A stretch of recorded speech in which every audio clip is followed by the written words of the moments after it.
O que é egrégora? Olá, meu nome é Nildo Denani, eu sou mago hermetista já há mais de 10 anos e eu tô aqui para responder algumas perguntinhas, algumas dúvidas básicas a respeito do mundo mágico. O que é magia, o que é esse conhecimento mágico, o que é esse caminho que a gente trilha para aprender magia. E a pergunta de hoje, né? A dúvida de hoje é exatamente uma das coisas mais comuns, mais faladas, mais debatidas e mais cheias de dúvidas dentro desse mundo mágico. Afinal de contas, você nunca se perguntou o que é uma egrégora? O pessoal fala que é uma junção de pensamentos, mas que tipo de pensamento forma uma egrégora? Como que eu manipulo uma egrégora? E, afinal das contas, para que serve uma egrégora? Então, é sobre tudo isso que a gente vai discutir hoje. É claro que eu podia começar esse vídeo fazendo uma contextualização para você da palavra egrégora. Egrégora vem do grego, egregorem, quer dizer união, junção, ou alguma coisa do tipo, mas eu acho que eu não preciso, embora eu tenha acabado de fazer, eu acho que eu não preciso ir tão longe. Eu vou te dar um motivo para isso, para que você entenda e também para que você coloque isso em prática na sua vida, porque o exemplo que eu vou te dar agora, a explicação pelo qual eu não vou te contextualizar com relação a nome, essas coisas todas, você pode aplicar para qualquer outro termo que você entrar em contato no mundo mágico. Todo símbolo tem um significado que a pessoa que o usa dá para ele. Vocês já me ouviram falando isso daqui no canal algumas vezes e sobre os mais diferentes pretextos, aliás, sobre os mais diferentes objetos de estudo, né? A gente tem aqui uma live que eu fiz com o pessoal falando sobre os principais símbolos mágicos e nessa live, que vai estar linkada aqui, foi o primeiro lugar aonde eu comecei, né, nessa nova fase de vídeos a falar sobre isso. Egrégora, então, nada mais é do que um símbolo, como toda outra palavra que nós usamos. E isso é um problemão. Porque como símbolo, ela significa exatamente aquilo que quem está usando quer fazê-la significar. Lógico que, por convenções sociais, nós damos certos significados de comum acordo para todas as palavras que nós tentamos usar. Então se eu falo para você flor, automaticamente na sua cabeça já vem uma flor, certo? Nós acordamos que essa palavra flor significaria esse negócio que veio aí na sua cabeça. E isso aconteceu quando a língua estava sendo feita, formada, né? Estava sendo descoberta por nós, beleza? Acontece que as palavras ganham novos significados, ganham novas formas de serem usadas, e isso daí vai mudando de cultura para cultura, até que ela ganhe novos resultados para essa pesquisa cerebral que você faz quando nós falamos de alguma coisa. Em geral, hoje em dia, para alguns dos termos mais importantes da nossa língua, a gente está passando a usar o termo esvaziamento de símbolo, quando isso acontece por uma forma perniciosa. Eu vou dar alguns exemplos de esvaziamento de símbolos que aconteceram recentemente e que são extremamente perigosos para nós. O primeiro deles é a palavra fascismo, né? O fascismo é um símbolo, ele é uma palavra que designava um sistema de governo muito particular, feita à base muitas vezes da violência, mas um governo totalitário, certo? Hoje em dia, fascismo esvaziou-se, perdeu o seu significado original e a palavra é o significado, né? Hoje em dia as pessoas usam da forma de dizer que o fascista é aquele que não concorda com você, principalmente se o você dessa frase é a favor do governo atual, certo? Quando a gente fala, por exemplo, de depressão, também é um símbolo vazio muito perigoso, porque depressão é uma doença, é um mal orgânico que dá, bem grosso modo, através do entupimento da comunicação entre seus neurônios, né? Digamos que esse neurônio encaixa nesse outro neurônio e ele precisa dar um beijinho no neurônio aqui. Quando esse beijinho não acontece em uma série de neurônios específicos, você tem a depressão. Hoje em dia a depressão virou sinônimo de tristeza. Você está tristinho, você está deprimido. Tanto que a própria psicologia criou dois termos diferentes. Você tem a depressão, que é o estado psicológico clínico, e tem o estado depressivo, que seria uma espécie de tristeza que pode ser continuada, tá? A depressão ela tem inclusive outros sintomas que não são necessariamente tristeza. Você pode se sentir fora do seu corpo, você pode se sentir inválido, você pode se sentir indisposto, você pode... Enfim, eu não vou dar aqui um monte de sintomas, senão vocês vão acabar achando que vocês estão deprimidos, tá? Mas foi um símbolo esvaziado, que hoje é extremamente perigoso. Outro símbolo esvaziado é o tal do TOC, né? Transtorno obsessivo compulsivo. O que é o TOC? O toque não é quando você vê uma linha fora do lugar ou quando você vê uma certa peça desalinhada e aquilo te incomoda. O toque é quando você vê uma coisa fora do lugar e uma linha desalinhada e você pensa que vai morrer. É diferente a intensidade com que você sente aquilo. Eu também, eu sou designer, quando eu vejo um negócio fora do lugar, por exemplo, esta ponta aqui em cima, ó, que por causa aqui deste enfeite de gesso tá parecendo que tá torto, isso me incomoda demais. Só que não me incomoda a ponto de eu achar que o teto vai cair na minha cabeça ou que minha mãe vai morrer lá na casa dela por causa disso. Transtorno obsessivo compulsivo virou um sinônimo para chatinho, para perfeccionista, para quem não gosta de ver as coisas tortas, o que nem de longe é de verdade um transtorno obsessivo compulsivo. Por esses e outros casos aqui que eu não vou tentar buscar com vocês o significado original da palavra egrégora. Egrégora, ela foi usada lá pelos gregos, parará, com e tudo bem, tudo bem. Tem gente que vai ainda usar a palavra egrégora dessa mesma forma. Só que de lá pra cá, muita coisa se mudou. Inclusive com a abertura, o nascimento da Chaos Magic, que vai trazer uma nova interpretação do que é essa palavra.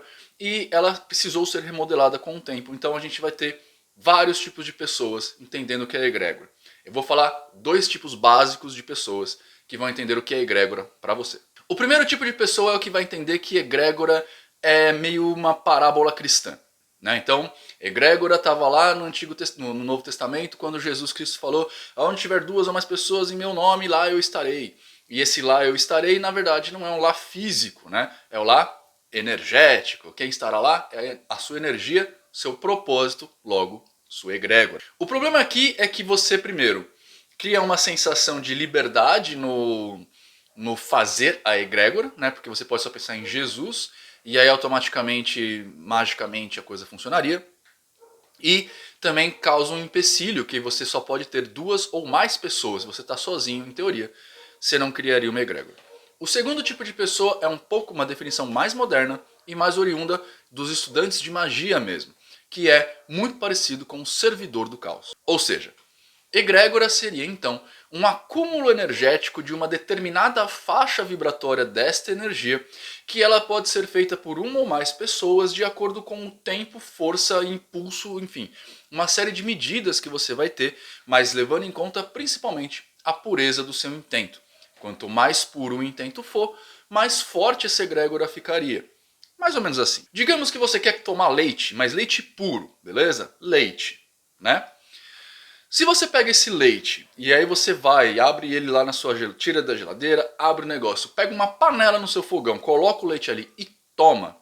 O que você está fazendo naquele momento é maculando o seu leite. Primeiro porque tem uma camada de poeira na panela. Segundo porque pode ter comida ali, que eu falei que pegou no fogão, né? Você de repente não lavou, tá cheio de resto de comida ali, então você vai ter o seu leite, mais azeitona, mais cenoura, mais tomate, enfim, você não tomou o seu leite puro, beleza?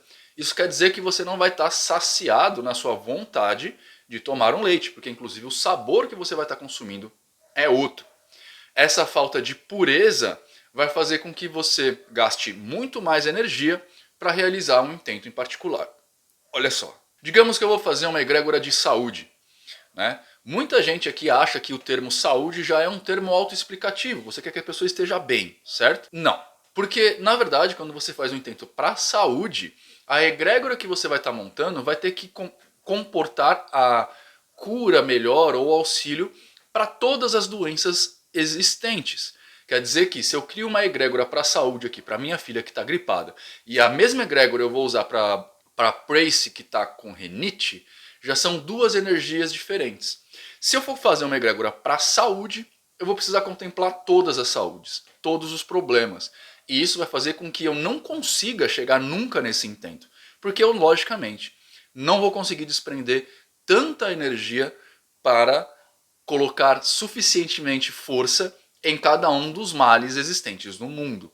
É exatamente por isso que, por exemplo, o reiki em larga escala, né, o reiki planetário, vamos jogar reiki para o mundo, tende a não mudar nada a situação do mundo. Porque você tem, vamos mandar reiki para o mundo para melhorar a situação do mundo, para curar as doenças. Você tem 7 bilhões de pessoas no mundo, fora o tanto de animais que você tem, plantas, insetos, e enfim. O quanto de energia uma pessoa vai conseguir distribuir para tanta gente? No mínimo é 1 sobre 7 bilhões. O que é quase nada. E como é quase nada, nada muda. Né? Você pode até falar para mim, ah, Nino, mas são 1000 pessoas, 10 mil pessoas, 1 milhão de pessoas no mundo que fazem reiki ao mesmo tempo para a saúde do planeta.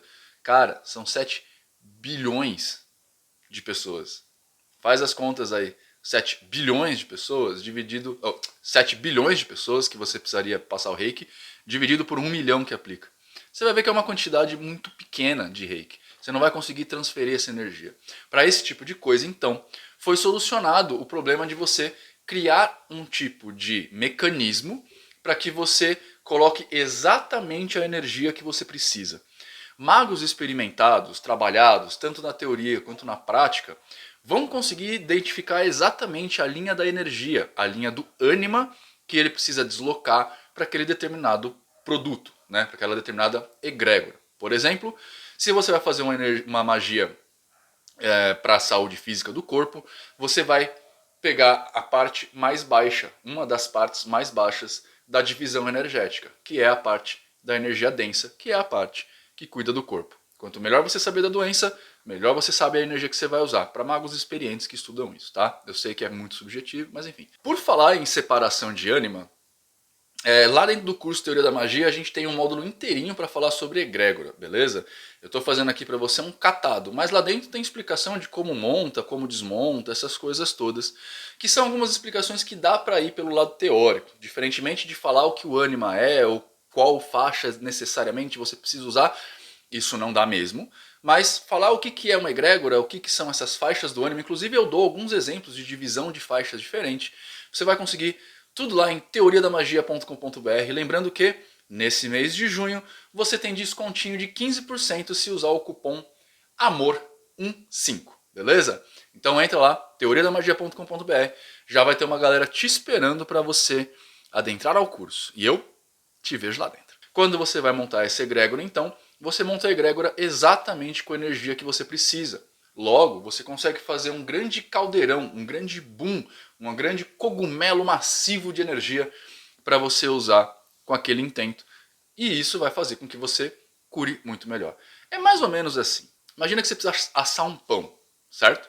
Você pode assar o pão riscando um fósforo e colocando embaixo do pão e esperando que o forno todo ali se aqueça. Você vai ficar com aquele fósforozinho, queimou, pega outro, queimou, pega outro, queimou, pega outro, certo? Isso é quando você vai fazer uma magia sem egrégora. Ela funciona, claro, demora muito mais tempo. A egrégora é como se você pegasse todos esses fósforos, acendessem ao mesmo tempo e deixassem ele ali esquentando.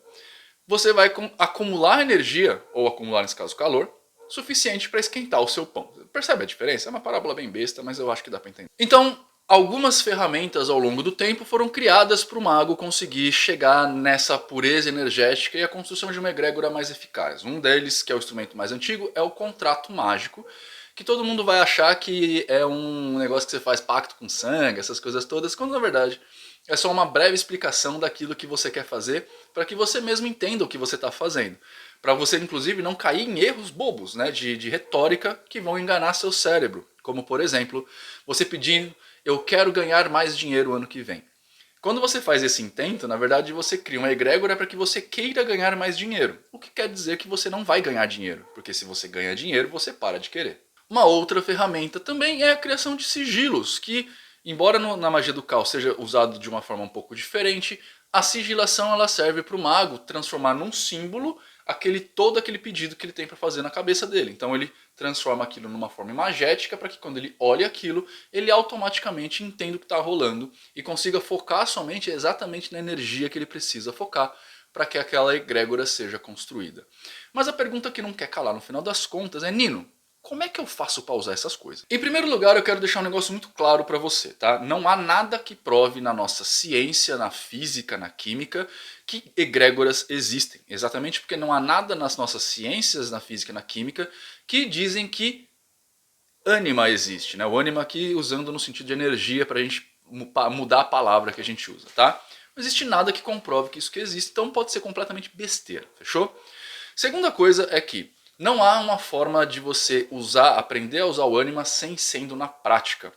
Esse tipo de explicação, por exemplo, ela é completamente infeliz, porque a gente não tem vocabulário rico o suficiente, nem preciso o suficiente para explicar exatamente o que é cada uma das divisões do ânima.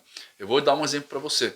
Se eu chegar para você e falar que eu estou sentindo muita dor no estômago, você tem ideia de quanta dor eu estou sentindo? Você sabe, inclusive, identificar se é uma dor de estômago ou se é uma pedra no rim? Pois é, o nosso vocabulário é muito ruim, né? Eu lembro quando eu estava começando a aprender essas coisas, que um mestre chegou para mim e falou assim, olha, compara com a Umbanda, né? Porque eu era umbandista, para mim seria muito mais fácil.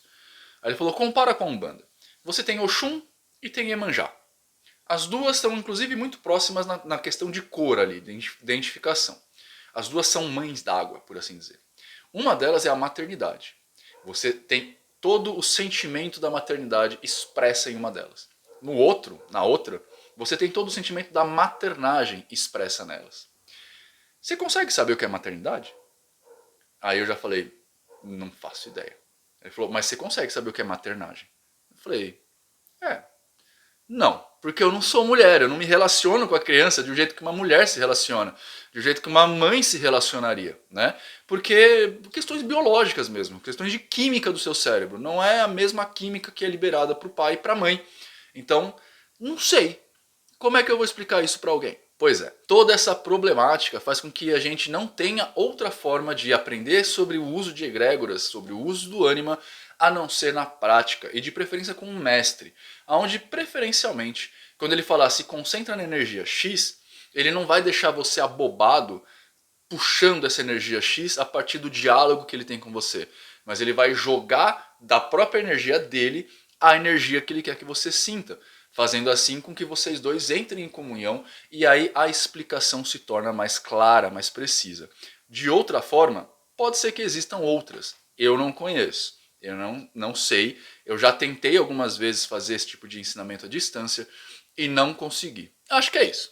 Eu não consigo dar exemplos práticos a respeito de egrégora, mas o que você precisa ter na cabeça para fazer um resumo do vídeo é exatamente que egrégora é uma aglomeração energética, tá? Ela pode assumir, para magos que são videntes, por exemplo, diversas formas, como bolsões energéticos, como vermes que podem andar em casos muito densos, densos no sentido de muito aglutinada, muita energia aglutinada ali, tá? Eu geralmente costumo usar parábolas muito parecidas com a questão astronômica, né? Então eu falo, olha, parece um buraco negro energético, porque tá tão denso a energia ali que ela começa a chupar a energia do mesmo espectro do entorno, né? Então ela vai dar falha, por exemplo, de energia X de quem mora ali. Tem os vermes também, geralmente fala, tem um bolsão energético no seu preso ali no canto. É uma egrégora que está condensada ali, ela não é tão massiva como um buraco negro, mas ela é suficientemente condensada. Ah, tem uma névoa na sua casa, é uma egrégora normal, né? Existem várias teorias, várias formas, mas eu acho que no fim das contas é isso. Egrégora é um condensado energético, diz a lenda, baseada na energia projetada pelo seu pensamento. Uma boa egrégora é uma egrégora formada pela energia mais fina possível, sem interferência de outras energias, incluindo, por isso que se faz um banimento ao início de um trabalho mágico, para você tirar as energias que vão interferir com a sua egrégora a ser montada, beleza? Terceiro, não existe número de pessoas, mas quanto mais tempo você ficar com um pensamento mais fino possível e focado naquilo, melhor a sua egrégora é. Depois a gente vai usar isso. E aí, para você entender, teoriadamagia.com.br, beleza? Entra lá que você vai aprender tudo, todos os segredos, tintim por tintim, de como fazer isso, fechou? Então era isso por hoje. Se você gostou do nosso trabalho aqui, clique em joinha, se inscreve no canal que isso dá uma super força pra gente. Se você gosta pra caramba, quer ajudar a gente a continuar o trabalho, então hashtag Demonino Oficial, seja um demonino, faça parte da família, clicando aqui em Seja Membro, tá? Tem grupo do WhatsApp exclusivo, tem Discord exclusivo para você, e a gente fala lá, vocês vão conhecer até a Dona Maricota, que é minha mãe. Se você fizer parte do curso Teoria da Magia, também tem grupo exclusivo de WhatsApp, também tem grupo do Discord para tirar dúvida, beleza? É isso. É isso. Espero que você tenha uma ótima vida e seja uma pessoa melhor que você foi até agora.